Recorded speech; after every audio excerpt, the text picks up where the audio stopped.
याचा आणि सरकारचा काय संबंध आहे का, ह्याची काही लिंक लागते का, आपण ते सुद्धा समजून घ्यायचा प्रयत्न करू. तर मंडळी, बावस्कर महाराजांनी जरांगे पाटलावरती जे आरोप केलेत त्या संदर्भात आपण आज दिवसभर इतका अभ्यास केलाय, त्याची पूर्ण माहिती काढली, त्यांचे पूर्ण व्हिडिओ बघितले आणि त्यातून जो काही निष्कर्ष निघतोय ते आपण सगळं व्हिडिओत बघतोय. त्यांनी जे काही बोलले त्या हिशोबानं, त्यांनी याही बाजूने बोलले त्याही बाजूने बोलले, त्यांनी जे काही बोलले त्यातून मराठा समाजाचं हित दिसतंय की त्यांचं हित दिसतंय, या सगळ्या गोष्टीचा उलगडा आपण त्यांच्या व्हिडिओच्या माध्यमातून करणार आहोत. प्रथम आपण हे ऐकू की त्यांनी जे म्हटलेलं आहे की जरांगे पाटलांना ही भाषा शोभते का, शिव्या देतात वगैरे वगैरे वगैरे. आपल्याला माहिती आहे जरांगे पाटील आजारी होते आणि त्या भावनेच्या भरामध्ये त्राग्यामध्ये दोन गोष्टी त्यांनी वाकड्या बोलल्या, तेच त्यांनी मटेरियल केलं. पण ते सर्वसामान्य व्यक्ती आहेत, मराठा समाजासाठी भांडतायत, तो एक राग आहे. हे तर महाराज आहेत, संप्रदायामधले माणसं आहेत. ह्यांची पहिली भाषा कशी आहे त्याला व्हिडिओ चालू करू. आणि त्यांनी हे पण सांगितलेलं की मी तुकाराम महाराजांचा वंशज आहे. तर ते आहेत का, तसं त्यातलं तथ्य काय आपण ते पाहू.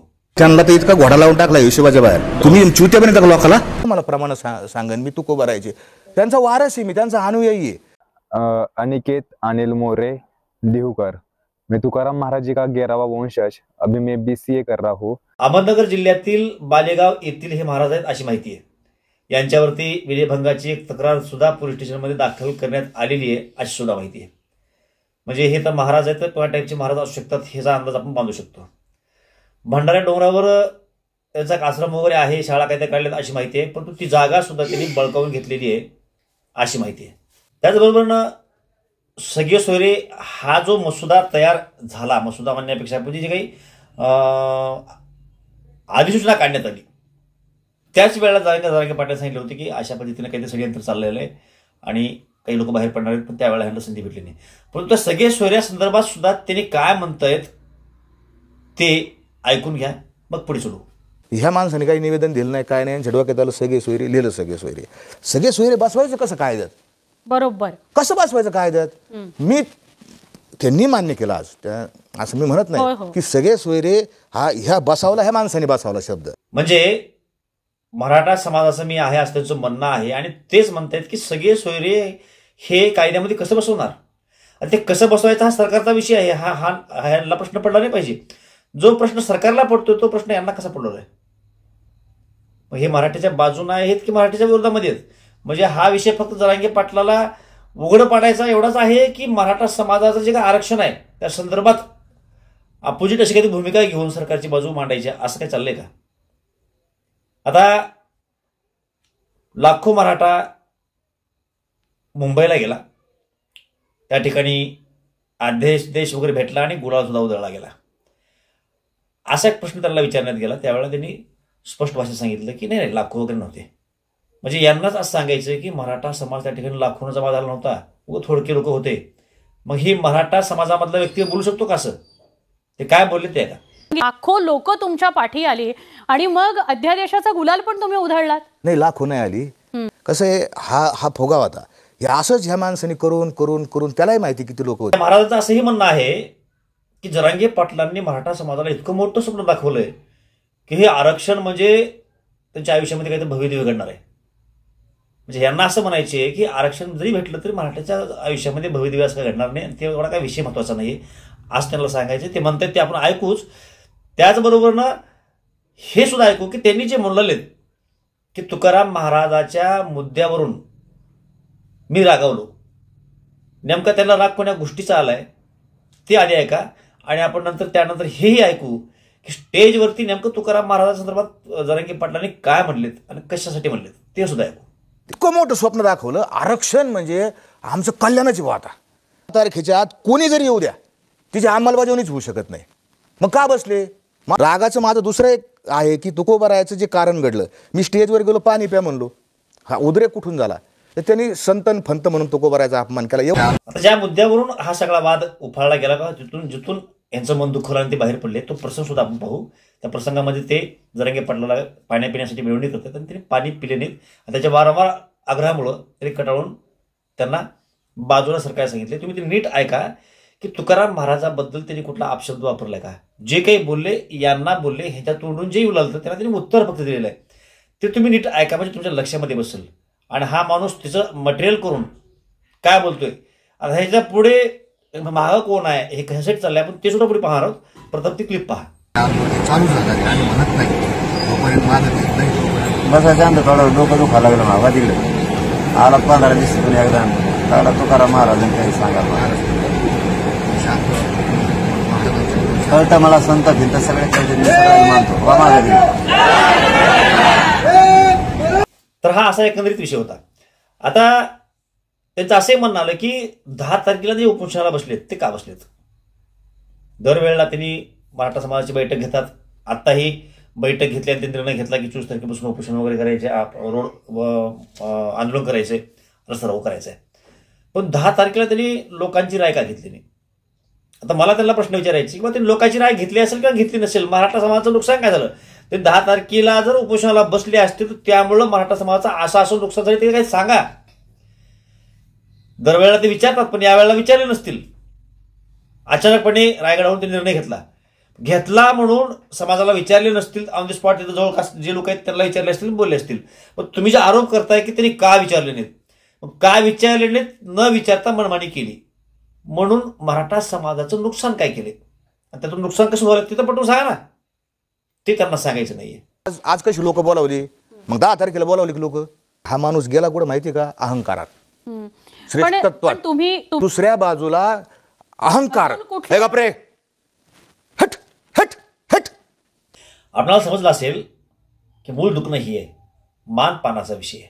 आणि ज्या लाठीचार्जपासून हे आंदोलन सुरू झालं, प्रसिद्धीच्या झोतामध्ये आलं, त्या लाठीचार्जवरती मराठा समाज सोडून इतरांनी सर्वांनी संशय व्यक्त केला. कोणी तर म्हटलं की जरांगे पाटलाचीच माणसं होते, कोणी म्हटलं पोलिसावरती लाठीचार्ज झाला. सरकारची जी भाषा बोलतोय ती भाषा मराठा समाज बोलत नाही, परंतु हा भाद्र बोलतोय. यांचं असं म्हणणं आहे की लाठीचार्ज झाला ते सगळं सुनियोजित होतं का असं वाटायला जागा आहे, असं यांचं म्हणणं आहे. काय म्हणलं ते का. लाठीचार्जचा जो उल्लेख केला तो लाठीचार्ज सुद्धा सुनियोजित होता, काही पक्षांनी घडवून आणला असा आरोप होतोय. पण त्यानंतरचं सगळं सुनियोजित झालं, सगळा जो प्रकार होता त्यांनी केलेला आरोप, एका दिवसात ते एवढे मोठे होणं, हे सगळं संशयाला जागा आहे का नाही. लॉजिक, तर्क ज्याला म्हणतात, याच्यात संशयाला जागा आहेच ना. आता आपण त्याच्यात पुरावे नाही तर आपल्याकडे आपण बोलू शकत नाही. पण संशय याच्यात निर्माण झाला की हा सुनियोजित तर नसावा. बरं, त्याच्यानंतर ज्या ज्या काही घटना घडत गेल्या त्या सगळ्या सुनियोजितच दिसतात ना. मग असा माणूस मराठा समाजाचा होऊ शकतो का किंवा मराठा समाजाच्या हितासाठी चाललंय का आपण लक्षामध्ये घेऊ शकतो. जरांगे पाटलांनी आपल्या आंदोलनादरम्यान बऱ्याचदा जे पहिलं बोलले ते नंतर त्यापेक्षा काही वेगळं बोलले असं काही झालेलं आहे. वाशीमध्ये त्यांनी सांगितलं होतं की जर आंदोलनाचा जे काही आपल्याला पाहिजे ते भेटलं तर आपणाला तर आझाद मैदानाला जायचंच आहे.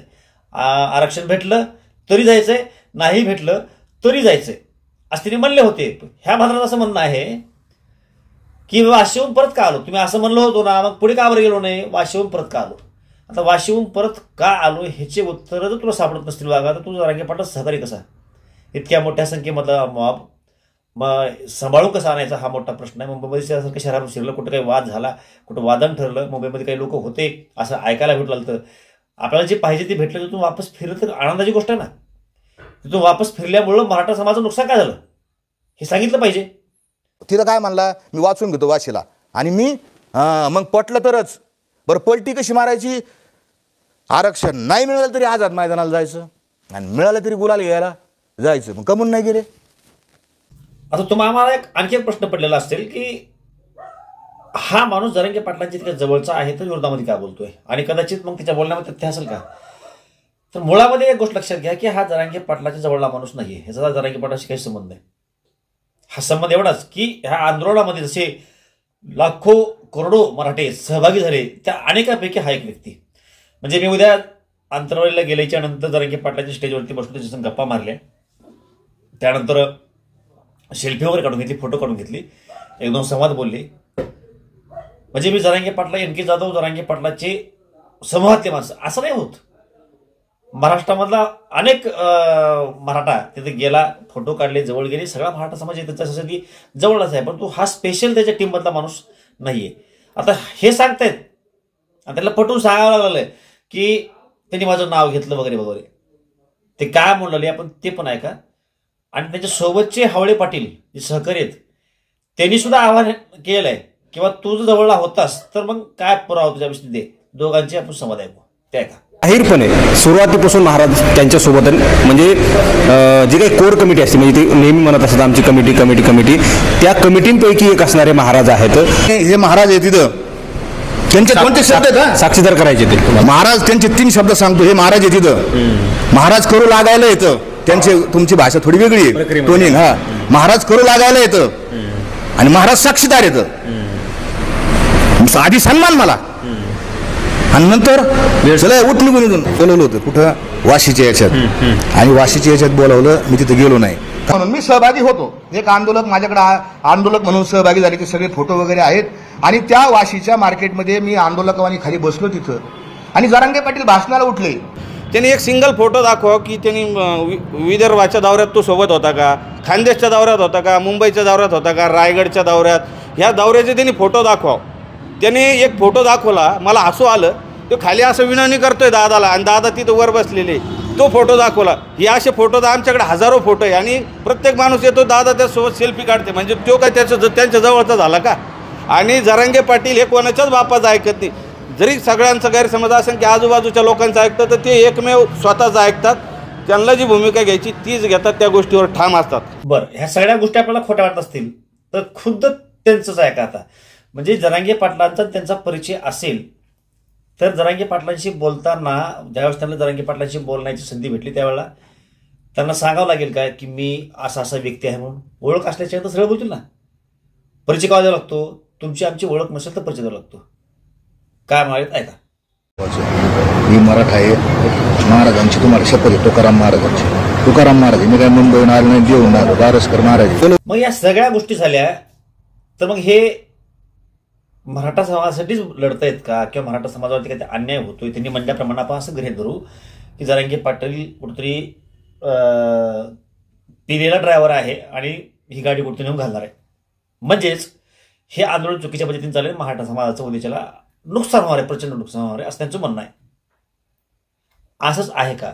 जर असं असेल तर याचा राजकारणाशी काही संबंध नसायला पाहिजे. आता याने ह्या आंदोलनाचा राजकारणाशी काय संबंध आला, किंबहुना आम्ही असं म्हणेन की सरकार जी भाषा बोलतंय ती भाषा जर यांच्याकडून येत असेल तर याचा अर्थ काय होतो तुम्ही आम्ही काढायचं आहे. आता ह्यांनी काय सांगतायत ते ऐका, तुमच्या लक्षामध्ये बसेल. म्हणजे त्या राजकारणात नाही, कोणत्या पक्षात नाही, काय नाही, होतं पूर्वी काम करतो, सगळं सोडून दिलं. सरकारचा प्रतिनिधी नाही, शहरा भाजपच्या विरोधात लढता आमची जिंदगी गेली. कायम आम्ही बोललो ते शिवसेना भाजपवर टीका केलेली. यांचं असं म्हणणं आहे की मी सेना भाजपच्या विरोधामधला माणूस, त्यांच्या विरोधामध्ये बोलण्यामध्ये माझी हयात गेली. पुढे काय बोलतात ते ऐका. आणि त्यानंतर त्यांनी जे काही बोललेलं आहे त्याला सुसंगत असं पुढचं वाक्य आहे का, तुम्ही ते सुद्धा ऐका. मी खरं सांगितलं हे लगेच म्हणजे सरकारचा माणूस आहे. सत्य सांगितलं, काहीतरी एक भूमिका घेतल्यानंतर कुणाला तरी फायदा तरी होणार आहे, कुणाला तरी तोटा होणार आहे, एक असंच आहे ते. मग मी फायद्या तोट्याचा विचार करत नाही, माझं सत्य सांगणं काम आहे. तुम्ही ऐकलं असेल की यांचं असं म्हणणं आहे की एक भूमिका घेतल्याच्या नंतर ती कोणाच्या विरोधामध्ये असतेच. म्हणजे तुम्ही ही भूमिका घेतलाय तर तुमचं असं मत आहे की एक कुठली तरी बाजू कोणाच्या विरोधामध्ये असते. जरांगे पाटलांनी जर भूमिका सरकारच्या विरोधामध्ये घेतली असेल, आरक्षण मागण्याचा अधिकार सरकारकडून मागायचा असाच नियम आहे, आणि सरकारच्या विरोधामध्ये आरक्षण ते मागत असतील भांडण करून, तर स्वाभाविकपणे अप्रत्यक्षरित्या त्याचा लाभ अपक्ष जे काही विरोधामध्ये लोक आहेत त्यांना होईल ना. तुम्ही जे म्हणताय की एक बाजू घेतल्याच्या नंतर ती कोणाच्या तर बाजूने होणार आहे, कोणाच्या तर विरोधामध्ये होणार आहे. मग आज आरक्षण मागायचे ते विरोधकाला मागायचे का? नाही मागू शकत आपण, सरकारला मागावं लागेल. मग सरकारला आरक्षण मागल्यानंतर त्याच्या विरोधामधली भूमिका झाली असेल तर ती कोणाचा पॉझिटिव्ह होईल ना. म्हणजे जरांगे पाटलासोबतचा नियम वेगळा, तुम्हाला नियम वेगळा का? आणि मग ते मराठा समाज येणार समजून मराठा समाजाला एक लॉजिक सांगतायत. आणि ते लॉजिक काय तुम्ही ऐका. सगळ्या नेत्यांवर टीका केली, पण एका नेत्यावर, ज्येष्ठ नेत्यावर टीका केलेली नाही. संशोधनाचा विषय सगळ्यांनी शोधा. कसं शोधायचं? आता आपल्याकडे पुरावा नाही, लॉजिक, तर्क हा एकच आहे. तर्क काय लावायचा की ह्या आंदोलनाच्या मुळं कोणाला फायदा झाला? आज सगळा मराठा समाज चिडलेला आहे. कोणावर चिडलेला आहे?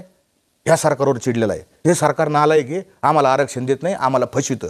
सगळ्या म्हणजे जवळपास सगळ्या मराठा समाजाची ही भावना झालेली, हे नालायक येतं. आणि हे नालायक हे खुर्चीहून खाली उतरावात. मग यांच्या जागेवर कोण बसून जाऊन?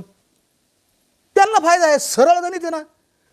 एवढंच नाही, छगन भुजबळ यांनी सुद्धा ह्या महाराजांचं नाव घेतलं 23 सभागृहामध्ये आणि सभागृहामध्ये त्यांचं छगन भुजबळ यांचं नाव काय घेतलंय. दुसऱ्या दिवशी तर ह्यांना मोठी पत्रकार परिषद करण्यासाठी संधी भेटून गेली. सर्वसामान्य लोकांची एवढी मोठ्या प्रमाणामधली पत्रकार परिषद आयोजित होऊ शकत नाही, पण ह्यांची आयोजित झाली. ती कोण केली, कशी केली याचा अंदाज आपण बांधू शकतो. आणि मग आता छगन भुजबळ काय म्हणले आपण ते सुद्धा ऐकून घेऊ आधी. तुमच्याच बरोबर काम करणारे भंडारा डोंगरावरचे अजय महाराज बारसकर हे जे महाराज आहेत त्यांनी सुद्धा आता स्पष्टपणे सांगितलं आहे समाज मीडिया माध्यमातून. आणि मग सरकारला अनुकूल अशा पद्धतीने हे वागत असतील, हे बोलत असतील, ते आपल्या लक्षामध्ये येत असेल तर आपणाला हा सुद्धा प्रश्न पडत असेल की मग या मागं यांचं हित काय. तर निश्चितपणे यांना काय बंड भेटले असतील, यांच्यावरती काही केसेस वगैरे आहेत असं ऐकायला भेटतं आपल्याला. त्या केसेसमधून त्याला मुक्तता पाहिजे असेल. जसं आपण आजपर्यंत भुजबळ साहेबांवरती आरोप केले आणि सांगितलं की ते जेलमधून बाहेर पडलेत, त्याची जेलवारी चुकवण्यासाठी ते मराठीच्या विरोधात बोललेत. तसं तर ह्यांच्या बऱ्याच भानगडी आहेत. त्या भानगडीतून बाहेर पडण्याचा अभय सरकारनं दिला असेल यांना आणि तुम्हाला काढू म्हणून काही दाब दिला असेल. फक्त तुम्ही असं स्टँड घ्या आणि तो स्टँड हे निश्चितपणे घेत असावेत अशी शक्यता आहे. आता जरांगे पाटलांची सध्याचे जावळे पाटील म्हणून सहकारी त्यांनी या बाबतीमध्ये काय आले ते सुद्धा ऐका. जो आरामखोर याला काहीतरी 1500 रुपयाचा तुकडा टाकलेला असेल किंवा याला काहीतरी जसं दादाने सांगितलं त्याच्यावर काहीतरी केसेस आहे तर त्या काढण्याचा काहीतरी प्रकार असेल म्हणून त्यांनी ते हे केलं त्यांनी. तर मराठा बांधवांनो, एकंदरीत आपण हा पूर्ण व्हिडिओ पाहिला, आपल्या लक्षामध्ये आला असेल की हा व्यक्ती फक्त प्रसिद्धीला हापापलेला आहे, मानपणाला हापापलेला आहे. त्यांना कुठं अपमान झाल्यासारखा वाटला म्हणून त्यांनी जरांगे पाटलाच्या विरोधामध्ये ही भूमिका घेतलेली आहे. हे सर्व करत असताना वैयक्तिक लाभ करून घेण्यासाठी हा सगळा कार्यक्रम चालला आहे. पण यामध्ये मराठा समाजाचं किती फार मोठं नुकसान होणार आहे या गोष्टीची ह्या व्यक्तीला काही देणं घेणं नाही. स्वतःचं हित झालं, विषय क्लोज आणि हा स्वतःला महाराज म्हणून घेतो. ह्या सर्व घडामोडीबद्दल आपली मतं निश्चितपणे कमेंटला कळवा. ही माहिती आवडली असेल इतर आपण शेअर करा, व्हिडिओ लाईक करा, चॅनलला सुद्धा सबस्क्राईब करून घ्या. हा व्हिडिओ मात्र इतरांपर्यंत निश्चितपणे पोहोचला पाहिजे. जय महाराष्ट्र.